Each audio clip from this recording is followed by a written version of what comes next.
আমার ড্রেস দেখে কিছু বুঝতে পারছেন কোথায় যেতে চলেছি? নিশ্চয়ই বুঝে গেছেন কোথায় যেতে চলেছি। তো চলুন যাওয়া যাক। যেতে যেতে একটা কথা বলি, আগের ভিডিওটা যেখানে শেষ করেছিলাম এই ভিডিওটার শুরু কিন্তু ঠিক সেখান থেকে না। কারণ আমার কিছু প্রবলেমস হয়েছিল, মানে ভিডিও এডিট করতে গিয়ে এই ভিডিওটা পুরো স্কিপ হয়ে গিয়েছিল, মানে পুরো ভিডিওগুলোই ছিল না আমার ফোনে। কারণ এখানে মোবাইল নিয়ে যাওয়াটা ভীষণ রিস্ক, সেই জন্য আমার ফোনটা তো ব্যাগেই ছিল।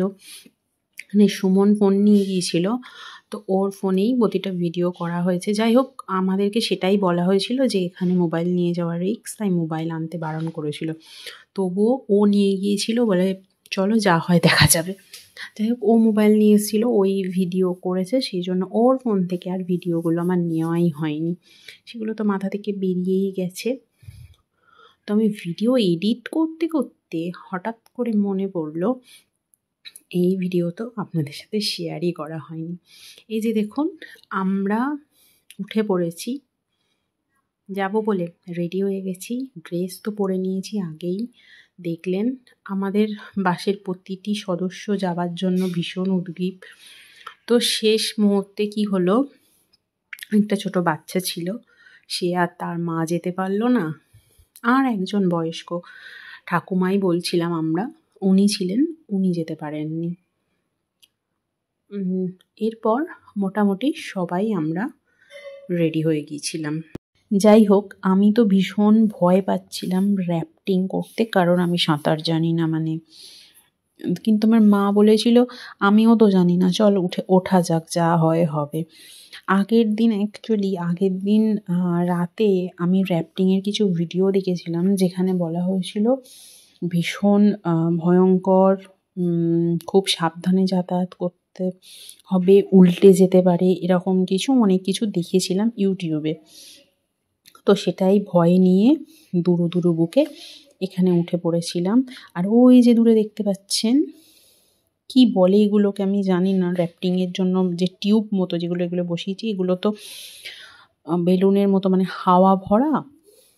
তো এতে আমরাও চড়ে বসেছিলাম।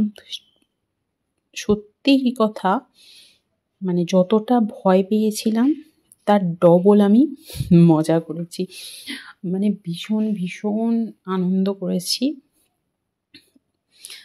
ওই যে বললাম, যতটা ভয় পাচ্ছিলাম তার থেকে বেশি আনন্দ করেছি। তো ওখানে ওরা একটা করে মেম্বার, মানে ওদের একটা করে লোক ছিল আমাদেরকে গাইড করার জন্য, না হলে তো সম্ভব না। তো আপনাদেরকে পুরো ভিডিওটা দেখানো হবে। আর উনি আমাদের ভীষণ হেল্প করেছেন ভিডিও করতে, দেখে বুঝতেই পারলেন। আর উনি যেভাবে ইনফরমেশান দিচ্ছিলেন, তো আমরা সেভাবেই চালাচ্ছিলাম। এই মাঝের যে দড়িটা আছে ওটাকে একবার ধরতে হচ্ছে যখন ভীষণ ঢেউ হচ্ছে, আবার সাইড দিয়ে একটা দড়ি আছে সেটাকেও মাঝে মাঝে ধরতে হচ্ছে। মানে একটু 19-20 হলে সত্যিই পড়ে যাবে। তবে ডিপ আছে জলটা, ভালোই ডিপ আছে, তবে মানে খুব যে দুল ছিল সেরকম কিছু না। আর ইতিমধ্যে মাঝে একটা পুরো একদম ফাঁকা, এখানটা দেখুন আমাদের সাথে যারা ছিল তারা অনেকটাই এগিয়ে গেছে, আর আরেকজনটা তারা পিছনে আছে। টোটাল আমাদের 4টে বোট ছিল, তো আমরা মিডিলে ছিলাম। উনি বললেন ঠিক আছে, আপনি এখানে ক্যামেরা নিয়ে কিছু ভিডিও করে নিন বা ফটো ক্লিক করে নিন। তো ওই জন্য উনি এখানে দাঁড়িয়েছিলেন। তো এখানে জলের এটাও সেরকম বেশি কিছু ছিল না, দেখেই বুঝতে পারছেন। কিন্তু চারিদিকের পরিবেশটা সত্যি আমি এডিট করতে করতে না ফিল করতে পারছি, এত সুন্দর ছিল। আর আপনাদের কীরকম লাগছে ভিডিওগুলো দেখতে অবশ্যই জানাবেন।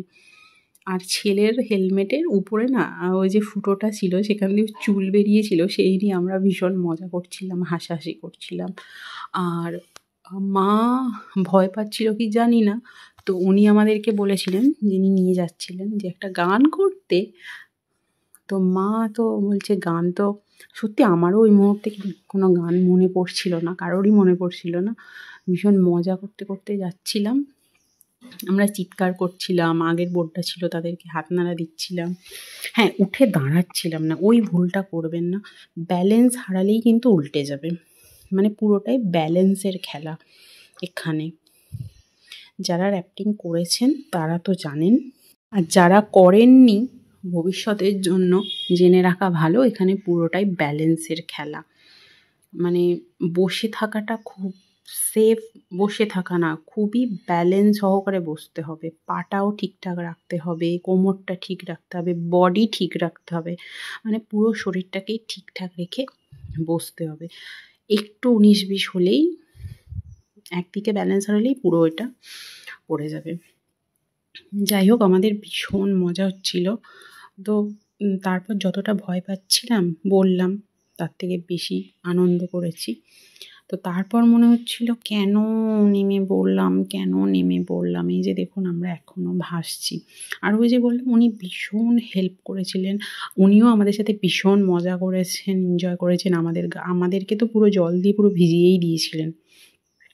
যদিও আমরা যখন ওই যে হোটেল চিকেন ডিনার, ওখান থেকে বেরোনোর সময় এই ড্রেসটা পরে র্যাফটিং করতে এসেছিলাম, সেই ভিডিওটা হয়তো আমার কোনোভাবে নেওয়া হয়নি বা মিস করে গেছি, খুঁজে পাচ্ছি না, ডিলিটও হয়ে যেতে পারে, আমার ঠিক মনে পড়ছে না। তো এইটা আমি পেলাম, তো এটাই আপনাদের সাথে দেখাচ্ছি। ওই ব্রিজের নিচে দিয়ে আমরা যাব। তো চলুন, আমরা তো মোটামুটি এসেই গেছি। তো ভিডিওটা এখানেই শেষ, আর ভিডিও করতে পারবো না, মানে ক্যামেরাই করতে পারবো না। উনি বললেন এবার ক্যামেরা রেখে দিতে, মানে ফোন রেখে দিতে। তো ওনার কাছে জমা করে দিয়েছিলাম, উনি সেভ করে আমাদের মোবাইলটা নিয়ে গেছেন। যাই হোক, এরপর আমি এই যে পুরো ভিজে গেছি সেটাই বলছি, আর আপনাদের সাথে কিছু ছবি শেয়ার করলাম। অবশ্যই কমেন্ট বক্সে জানাবেন কেমন লাগছে। তার মধ্যে কয়েকটা সেলফি ছিল আমার, আর বাকিগুলো আমাদের যে গাইড দাদা ছিলেন উনি ছবিগুলো ক্লিক করে দিয়েছিলেন। তো আমরা সবাই কীরকম মজা করেছি সেটাও এখানে দেখলেই বুঝতে পারবেন। আর এই যে দেখুন, এটা পুরো মাঝ নদীতে। তো ভীষণ মজা করেছি। কিছু কিছু স্মৃতি ওই যে বললাম ভোলা যায় না, তার মধ্যে এটা একটা ভোলা যাবে না। ভীষণ মজা করেছি, তবে ভয়ের কিছু কারণ নেই। আমি ভয় পেয়েছিলাম, আপনাদেরকে বলবো যারা মজা নিতে চান একবার